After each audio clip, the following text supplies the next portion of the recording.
दोस्तों नमस्कार। आज फिर मैं हाजिर हूँ एक और सच्ची घटना के साथ।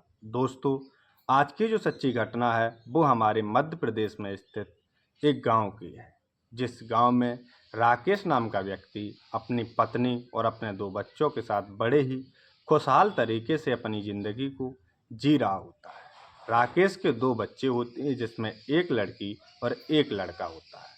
राकेश के घर में राकेश की बेटी सबसे बड़ी होती है।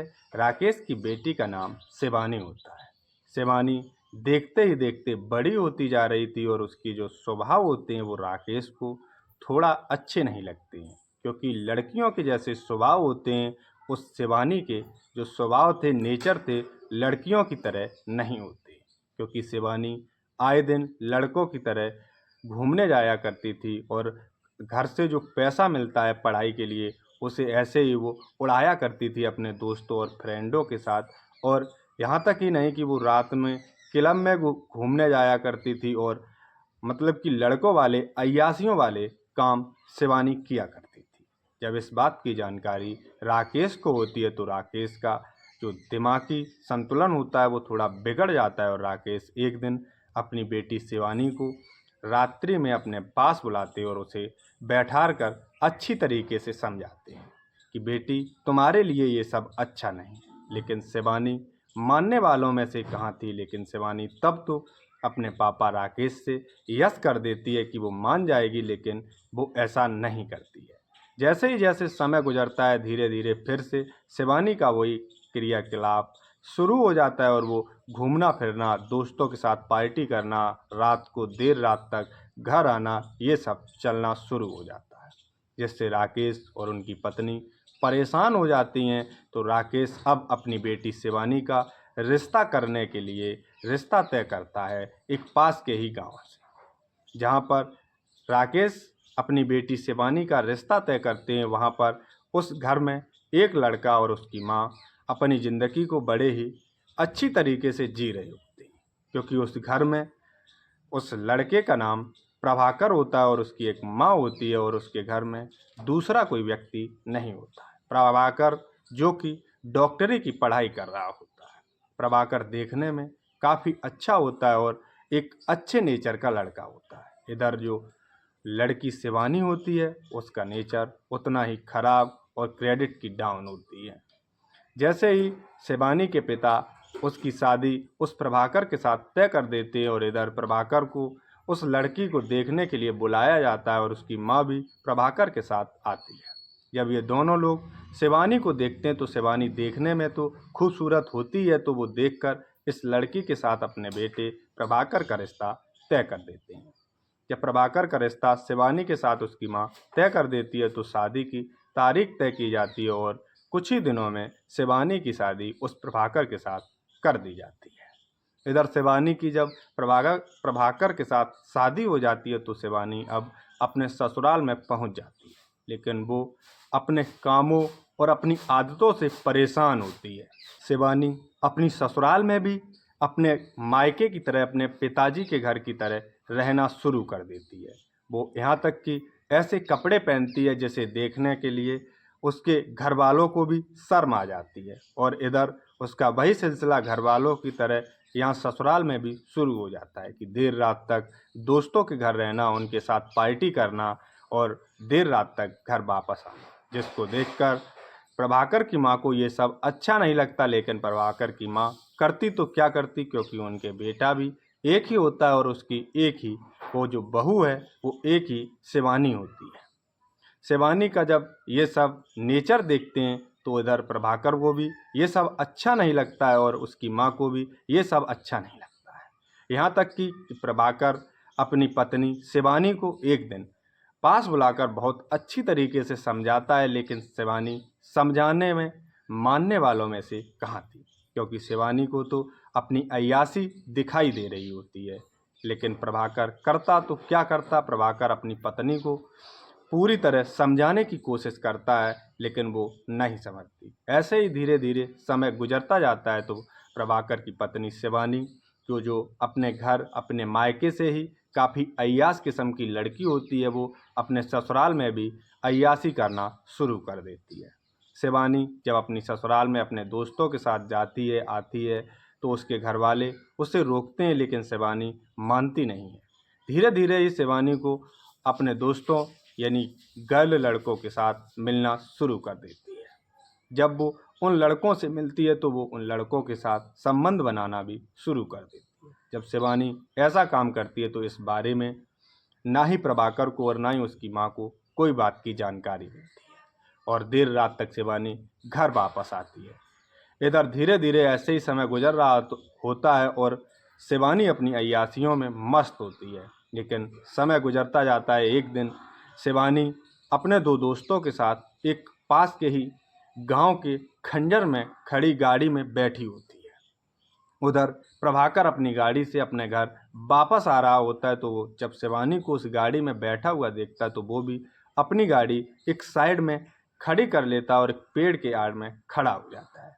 वो देखता है कि शिवानी दो लड़कों के साथ और खंडर में अंदर जाती है और वो उन सब दो लड़कों के साथ संबंध बनाती है। जब प्रभाकर ये मंजर देखता है तो उसके पैरों तले जमीन खिसक जाती है और प्रभाकर अपनी गाड़ी चलाकर अपने घर वापस लौट आता है और उस शिवानी का अपने घर में बैठकर इंतजार करने लगता है। करीब रात्रि के 11:30 से 12 बजे का समय होता है जब शिवानी अपनी ससुराल अपनी सासू माँ के घर में एंट्री मारती है। शिवानी जैसे ही घर में आती है प्रभाकर तुरंत उसे अपने पास बुला लेता है और पूछता है कि शिवानी, इतनी देर रात तक तुम कहाँ रही? शिवानी मनगढ़ंत कहानी बनाने लगती है और कहती है कि मैं अपने दोस्तों के घर थी, वहाँ एक पार्टी थी, इसलिए मुझे लेट हो गया।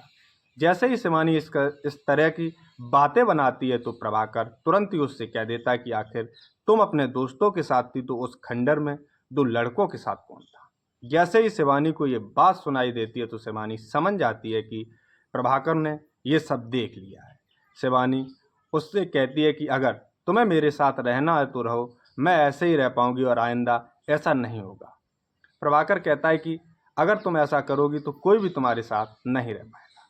इस पर शिवानी कहती है कि नहीं, मैं ऐसा अब आगे से नहीं करूंगी, लेकिन जो हो गया सो हो गया, उसे भूल जाइए आप। और आपको अगर मेरे साथ नहीं रहना है तो आप मत रहिए, मैं अकेली रह सकती हूँ। शिवानी जैसे ही प्रभाकर की इस तरह की बातें करती है तो अब प्रभाकर भी इन बातों को सुनकर परेशान हो जाता है और प्रभाकर करता तो क्या करता।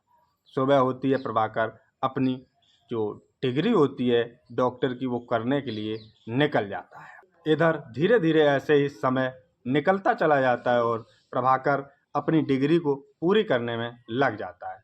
इधर शिवानी भी अपनी आदतों से बांझ नहीं जाती और शिवानी भी अपनी आदतों को छोड़ नहीं पाती है और इधर धीरे धीरे इन दोनों की एक बच्ची हो जाती है। इधर प्रभाकर और शिवानी की जब एक बच्ची हो जाती है तो अब प्रभाकर सोचता है कि शायद अब मेरी पत्नी बदल गई होगी, क्योंकि एक बच्ची हो चुकी है। अब शायद इस ये सब करना अब ये बंद कर देगी। प्रभाकर जैसे ही ऐसा सोचता है इधर इनकी शादी की सालगिरह भी आ जाती है तो शादी की सालगिरह मनाई जाती है। शादी की सालगिरह मनाई जाती है और प्रभाकर की जो माँ होती है वो किसी काम के लिए बाहर गई हुई थी और इधर शादी की सालगिरह प्रभाकर अपनी पत्नी के साथ मनाता है।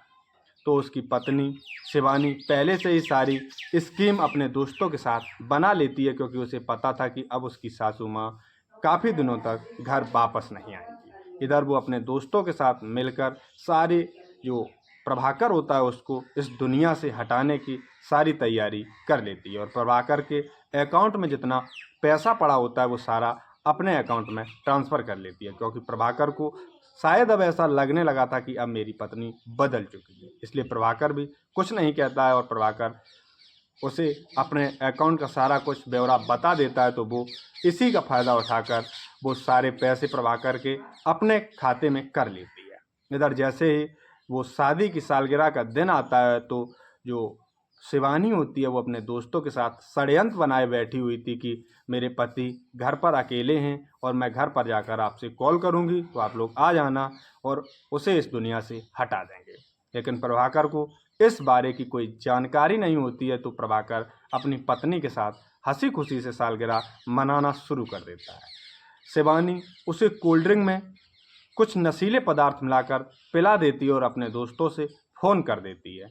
इधर प्रभाकर को अपने शरीर से जरा भी ये नहीं महसूस होता है कि प्रभाकर अब जिंदा है या मरा है, क्योंकि वो अपनी आंखों से, धुंधली धुंधली आंखों से उसे दिखाई दे रहा होता है कि उसकी पत्नी उसके साथ क्या कर रही है। इधर उसके 4 दोस्त आते हैं तो प्रभाकर को देखते हैं कि ये तो अब इसे तो हम मार ही देंगे, कोई दिक्कत नहीं है, कोई दिक्कत वाली बात नहीं है। ऐसी बात शिवानी कहती है अपने दोस्तों से। पहले वो चारों दोस्त उस शिवानी के साथ संबंध बनाते हैं। ये सब वो प्रभाकर होता है, उसे नशे की हालत में दिखाई दे रहा होता है, लेकिन प्रभाकर करता तो क्या करता। ये सब होने के बाद ये चारों दोस्त मिलकर शिवानी सहित उसकी गला दाबकर हत्या कर देते हैं।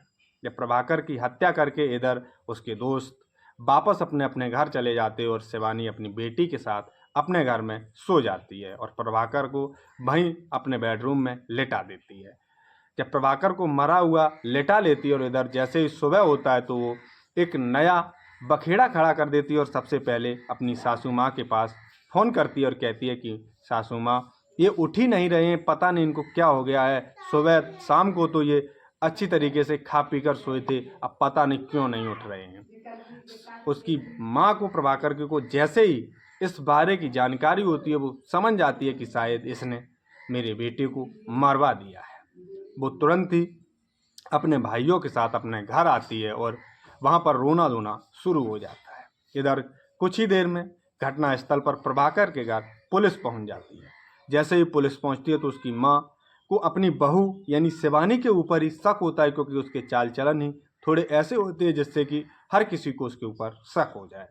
जब शक होता है तो उसकी माँ अपने बेटे का पोस्टमार्टम रिपोर्ट करने को कहती है, लेकिन पोस्टमार्टम रिपोर्ट की जब उसकी माँ प्रभाकर की कहती है तो ये जो शिवानी होती है ये मना करती है कि मेरे पति का पोस्टमार्टम नहीं होगा। इस पर जो पुलिस के आला अधिकारी होते हैं वो कहते हैं कि नहीं मैम, आपकी बात नहीं मानी जाएगी, क्योंकि उनका बेटा है और वो चाहती हैं कि उनके बेटे का पोस्टमार्टम होना चाहिए। उन्हें किसी पर शक है तो पोस्टमार्टम तो होगा। इधर क्रियाकलाप के साथ वो प्रभाकर की बॉडी को पोस्टमार्टम के लिए भेज दिया जाता है और गुमशुदा अपराधियों के विरोध में उसकी माँ उस मामले को दर्ज करा देती है। इधर प्रभाकर का मामला जैसे ही थाने में दर्ज होता है और इधर कुछ ही दिनों में उसकी जो पोस्टमार्टम रिपोर्ट होती है वो वापस आ जाती है और उसमें खुलासा हो जाता है कि उसकी गला घोंटकर किसी ने हत्या की होती है। और जैसे ही इस बात का खुलासा होता है तो तुरंत ही उसकी माँ शिवानी को अंडर कस्टडी में कर देती है और पुलिस जब शिवानी से इस सारी घटना की सच्चाई पूछती है तो तुरंत ही वो अपना जुर्म कबूल कर लेती है। और जैसे ही वो पुलिस वालों को ये सारी सच्ची घटना बताती है तो पुलिस वालों के भी पैरों तले जमीन खिसक जाती है।